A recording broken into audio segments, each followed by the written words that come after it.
Hello दोस्तों, knowledge time channel में आप सभी लोगों का एक बार फिर से स्वागत है एक नई वीडियो में। और आज की वीडियो में हम बात करने वाले हैं दोस्तों, जमीन या प्रॉपर्टी कोई भी संपत्ति खरीदने से पहले हमें किन किन बातों का ध्यान रखना चाहिए, जिससे हमारे साथ भविष्य में कोई भी संपत्ति या जमीन से रिलेटेड परेशानी या कोई भी नुकसान न हो। जब भी हम कोई नया जमीन या प्रॉपर्टी को खरीदते हैं तो दोस्तों उसमें हमारे जीवन भर की मेहनत से कमाई की गई रकम होती है, जिससे हम बड़ी मुश्किल से इकट्ठा करके रखते हैं, जो हम अपने बच्चों के लिए कुछ बचा सके और जमीन खरीद सके, जिससे वह भविष्य में मकान या दुकान कोई भी चीज अपने हिसाब से बना सके। लेकिन दोस्तों कई बार ऐसा हो जाता है, हम जो जमीन या प्रॉपर्टी खरीदते हैं वह जमीन किसी दूसरे व्यक्ति ने पहले ही खरीद लिया होता है, या उस जमीन पर किसी और का कब्जा होता है, या उस जमीन से संबंधित कोई केस न्यायालय या कोर्ट में चल रहा होता है और ये सब हमें मालूम या पता नहीं होता है और हम वह जमीन को खरीद लेते हैं और बहुत बड़ी परेशानी में फंस जाते हैं, जिस कारण से पैसा और जमीन दोनों जाने का डर बना रहता है। दोस्तों इस वीडियो में मैं आपको उन सभी चीजों के बारे में बताने वाला हूँ, जिससे आप जमीन खरीदते वक्त इन सभी बातों का ध्यान रखें और सही जमीन खरीद कर अनचाही परेशानी से बच सकते हैं। दोस्तों वीडियो को स्किप बिल्कुल भी ना करें, 4 मिनट का समय आपको भविष्य में होने वाले बहुत बड़ी नुकसान या फ्रॉड से बचा सकता है। तो चलिए दोस्तों बात करते हैं जमीन खरीदने से पहले हमें किन बातों का ध्यान रखना चाहिए। इसमें पहला बिंदु है दोस्तों जमीन का टाइटल। जमीन का टाइटल से मतलब है दोस्तों जमीन किसके नाम पर दर्ज है और उस जमीन का वास्तविक मालिक कौन है। जिससे आप भूमि का सौदा करते हैं, क्या वही उस जमीन या प्रॉपर्टी का वास्तविक स्वामी है या कोई अन्य व्यक्ति है, इस पर आपको पहले ध्यान देना रहता है, जिससे आप एक बड़े फ्रॉड या नुकसान से बच सके।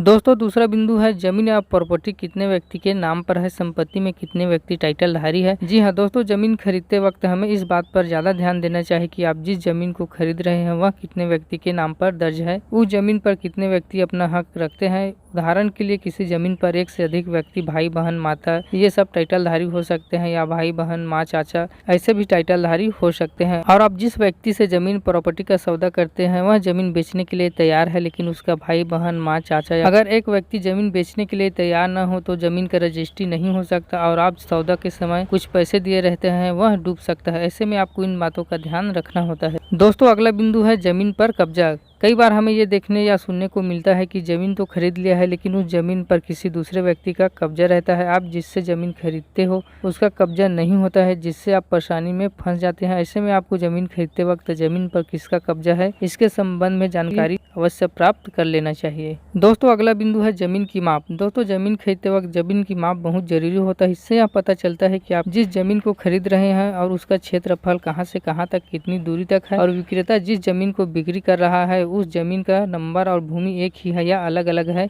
यह जमीन की माप कराने से आसानी से पता चल जाता है, इसलिए जमीन खरीदते वक्त हमें माप कराना चाहिए।